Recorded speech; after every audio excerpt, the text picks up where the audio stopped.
Welcome to the HONOR X5c channel. Today I will show you how to access the recycle bin on the HONOR X5c Plus.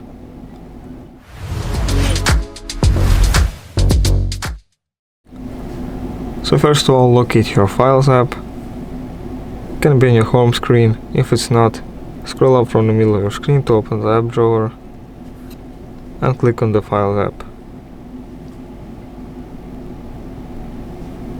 In here, press Browse and look for Recently Deleted. This is your recycle bin. To restore an item, simply hold down, press Restore. Now let's go look at the picture we restored. It's right here. Now I will show you how to empty the recycle bin.